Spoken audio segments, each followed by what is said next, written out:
لیکن اس کے علاوہ معین شخص ہوگا دجال.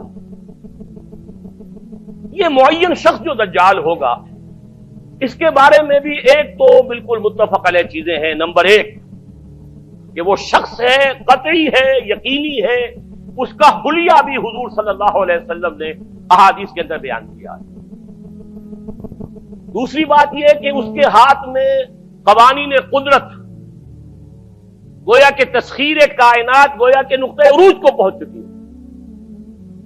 تمام اختیارات الہی تقریباً اس کے ہاتھ میں آ چکے ہوں. جو بڑے سے بڑے معجزے اللہ تعالیٰ نے نبیوں کو دیے ہیں وہ معجزے کر کے دکھائے گا. وہ مردہ کو زندہ کرے گا، مردہ لوگوں کی افواہوں کو لے کر آئے گا، ان کی روحوں کو، اگرچہ جھوٹی روحیں ہوں گی، وہ شیاطین جن ہوں گے جو ان کا بھیس بدل کر آئیں گے، لیکن یہ کہ وہ لوگوں سے کلام کریں گی. یہ اسپرچولیزم جو اپنی انتہا کو پہنچا ہوا ہے یورپ میں اور مغرب میں، یہ در حقیقت اسی کا ایک مظہر ہے. وہ کھلے بیابان کو کہے گا جہاں بالکل ڈٹیل جو ہے وہ صحرا تھا، گلو گلزار کر دے گا جب چاہے گا. جب چاہے گا، جہاں چاہے گا بارش برسائے گا. فاصلہ اس کے لیے بے معنی ہوگا. اس کی سواری وہ ہوگی کہ جس کے دونوں کانوں کے درمیان فاصلہ 80 ہاتھ کا ہوگا. یہ سارے جو آج آپ کی اس ٹیکنالوجی کی جو انتہا جا رہی ہے اور جدھر جا رہی ہے، اس کو اچھی طرح سمجھ لیجیے. آج سے 100 سال پہلے شاید انسان ان چیزوں کا تصور نہ کر سکتا. وہ کوئی سواری ایسی بھی ہو سکتی ہے جس کے دو کانوں کے درمیان کا فاصلہ جو ہے وہ 80 ہاتھ کا ہو. آپ کے یہ سارے جیٹس جو ہیں وہ کیا ہیں؟ ان کے ریڈارز جو لگے ہوئے ہیں، دونوں کان ہیں ان کے. اس کا ایک قدم اگر مدینے میں ہوگا تو دوسرا بیت المقدس میں ہوگا. اس کی آواز پوری دنیا میں سنی جائے گی. سنی جا رہی ہے کہ نہیں؟ یہ ساری قدرت، ساری قوتیں، تسخیر کائنات کلیتاً ایک آدمی کو چیر کر دو ٹکڑے کرے گا، دونوں ٹکڑوں کو علیحدہ کرے گا، ان کے درمیان چلے گا اور پھر ان دونوں کو جوڑے گا اور کھڑا کر دے گا. احادیث میں ساری موجود ہے. سرجری جدھر جا رہی ہے کوئی عجب نہیں کہ وہاں تک آدمی پہنچ جائے. فریز کر کے تو یہ معاملہ اب ہو ہی سکتا ہے، لیکن یہ کہ ابھی اگلا اور قدم کیا ہوگا کچھ نہیں کہہ سکتے. یہ چیزیں تو ہے متفق علیہ.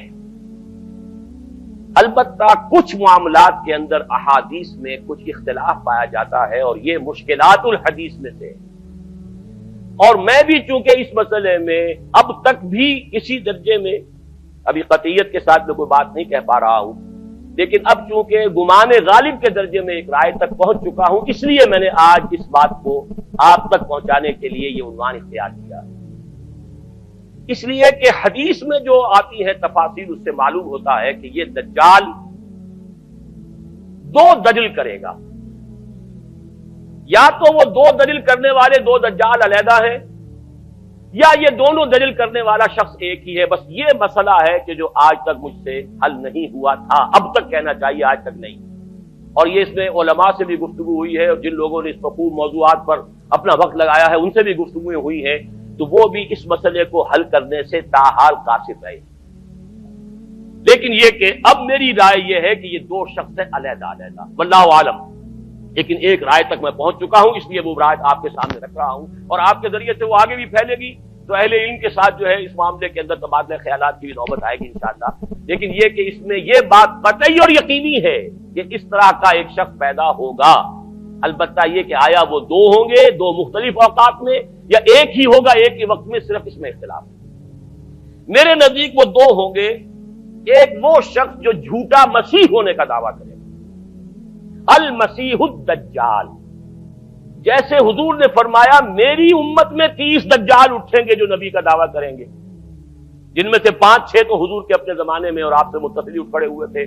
بعد میں محمد علی باب ہو، بہاءاللہ ہو، قادیانی اور نہ معلوم کہاں کون اٹھے ہوں گے، واللہ عالم. کسی طریقے سے ایک شخص مسیح ہونے کا دعویٰ کر کے کھڑا ہوگا، یہودی ہوگا. یہ ہے اصل میں وہ شے. اور اس میں جو ان دونوں شخصیتوں کے مابین اگر کوئی ذرا سا اگر ابہام رہا ہے تو میں ایک حدیث بھی نوٹ کر کے لایا تھا، حضرت عبادہ ابن صامت رضی اللہ تعالی عنہ سے ہے، عن رسول اللہ ہے، انی حدثتکم عن الدجال حتی خشیت اللہ تعقلوا. میں نے تمہیں دجال کے بارے میں بہت سی باتیں بتائی ہیں تو مجھے یہ گمان ہوا کہ شاید تم اسے سمجھ نہ پاؤ. یہ اندیشہ خود حضور صلی اللہ علیہ وسلم کو ہوا ہے، اور یہ سنن ابی داؤد کی روایت ہے۔ بہرحال میں جو کچھ عرض کر رہا ہوں کہ میں اس رائے تک پہنچاؤں کہ یہ دو علیحدہ شخصیتیں ہیں۔ ایک تو یہ ہے کہ ایک مسیح الدجال کھڑا ہوگا یہ ایک دعویٰ کر کے کہ میں مسیح ہوں، کیونکہ اس کا زمانہ بالکل قریب آ چکا، اس لیے میں آپ کو اس کے بارے میں خبردار کر رہا ہوں۔ دوسرا جو مسیح جس کی شخصیت مسیح دجال کی آتی ہے، دجال اکبر، میں صرف اشارہ کروں گا، پھر کبھی انشاءاللہ اس موضوع پر تفصیل سے گفتگو ہوگی، وہ میرے نزدیک بالکل قریب قیامت کی ایک علامت ہے۔ جو خدائی کا دعویٰ کرے وہ جھوٹا خدا ہوگا، یہ جھوٹا مسیح ہوگا، المسیح الدجال۔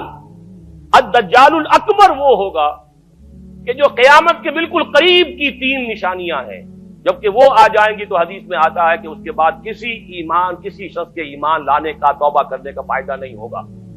ویسے تو علامات قیامت جو ہے ان میں سب سے پہلی میں نے بتایا تھا حضور کی بعثت خود علامات میں سے، اس کے بعد 10 علامتیں حضور نے گنوائی ہیں، اور وہ تدریجاً پوری ہوتی چلی جائیں گی۔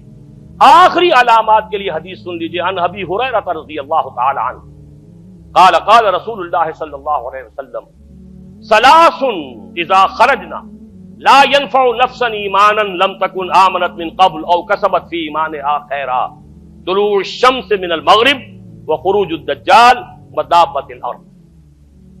تین نشانیاں وہ ہیں کہ جب وہ ظاہر ہو جائیں گی تو پھر کسی کا ایمان لانا مفید نہیں ہوگا جو پہلے ایمان نہیں لایا تھا، یا جس نے اس سے قبل اپنے ایمان میں کچھ اعمال صالحہ کی کمائی نہیں کی تھی، یعنی گویا کہ توبہ کا دروازہ بند ہو جائے گا۔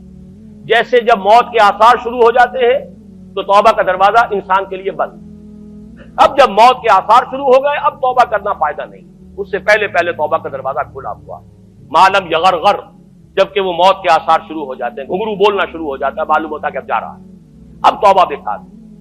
اسی طریقے سے پوری نوع انسانی کے لیے توبہ کا دروازہ بند ہوگا ایک وقت میں آ کر کہ اب کسی کے لیے توبہ نہیں، ایمان نہیں، اور اس کے لیے تین علامتیں بیان ہوئی ہیں، یہ بھی مسلم شریف کی روایت ہے۔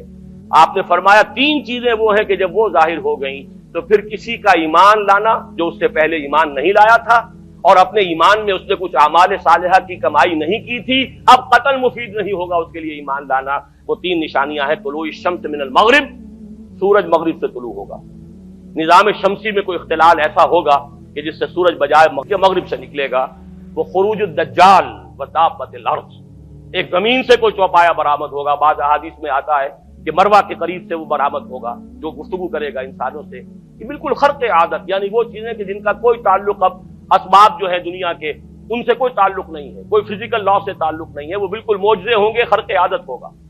اور خروج دجال، وہ دجال جو خدائی کا دعویٰ کرے گا، اور حدیث میں آتا ہے کہ بہت کم لوگ ہوں گے کہ جو اس کے سامنے رک سکیں گے، اکثر و بیشتر جو کمزور ایمان والے لوگ ہوں گے وہ اسے خدا تسلیم کر کے اس کی پرستش شروع کر دیں۔ میرے نزدیک یہ آخری چھلنی ہوگی جو لگائی جائے گی اہل ایمان کو ایک طرف کرنے کی، اور یہ قیامت کی نشانیوں میں سے آخری نشانیوں میں سے ہے۔